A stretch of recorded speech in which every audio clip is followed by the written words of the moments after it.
Hello, my name is Rondell Thorpe. In the 1800s, we saw our first school for the blind. So starting in 1954, we see one of our big laws that help people with disabilities, Brown v. Board of Education. In 1973, we received the Rehabilitation Act. The Rehabilitation Act created the 504 document, which allowed for anyone with any condition that impeded their learning to receive a special education. In 1975, the Education for All Handicapped Children Act was put in place. What this did was allow for handicapped children to receive specialized education in particular to their particular. In 1990, the American with Disability Act was passed. This prohibited all discrimination towards anyone with a disability. Well, I think that by allowing more students, especially with diverse styles of learning in the classroom, it can benefit not only those students who might learn differently or in a non-traditional way, but it could also benefit the other students by challenging them to maybe think about things differently or to work with other students to come up with solutions to STEM type problems.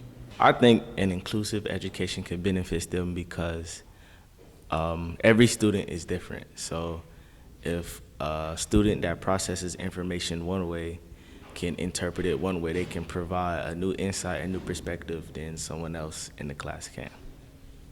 Thank you. Inclusive education is very big for STEM. For many reasons, but I'll just name two.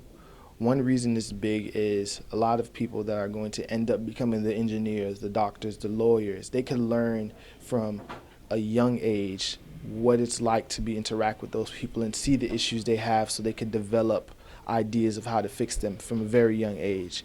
Two, having a society that's more in tune and humane and understanding of all people's issues is overall better because, again, we'll have more empathy, which is never a bad thing. Collaboration between general educators and special educators is very important because your special educators are equipped with tools and knowledge of how to address and speak and relate content to various individuals of various backgrounds and learning abilities. So if a general educator adapts and adopts some of these skills from the special educator, they themselves can improve how they will impact their students. So for me, this will be able to reach my students and design lessons that are more widespread and can impact different levels of students at various different points in their learning process. Universal design for learning is great. Creating a classroom and an environment where you are able to reach multitude of different learners and different learning abilities and different styles of learning and then bring it all together so they can all interact, allow students to learn not only from the teacher but more importantly from each other. As we know, majority of students' education that they will learn is from their peers, not from us teachers. So creating that environment and allowing them to interact with it and develop on their own and interact with their classmates overall improves their education and understanding of content.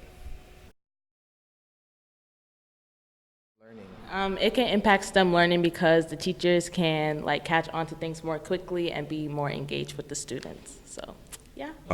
Well, teachers, they're ahead in charge of the classroom, so being aware of your surroundings and seeing what each student does is very important because somebody's being a disruption on the simple level, you could fix that and work with them personally, or if somebody may be a leader in the class, you challenge them to do more and in the classroom environment for STEM because it's all about be getting better and doing better things all at once.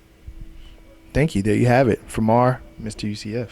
If a teacher is aware of the classroom, not just as a whole, but as individual students, they can more tune what they're teaching and see any discrepancies in students' faces if they're not really understanding it, if they're confused.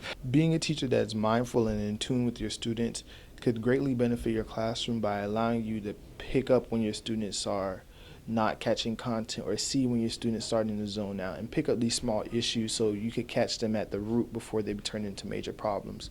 A lot of times what happens in classrooms is students zone out and they miss content, and then it's hard to catch them back up. So if you're able to get those things and nip it in the bud, it alleviates a lot of issues in the future.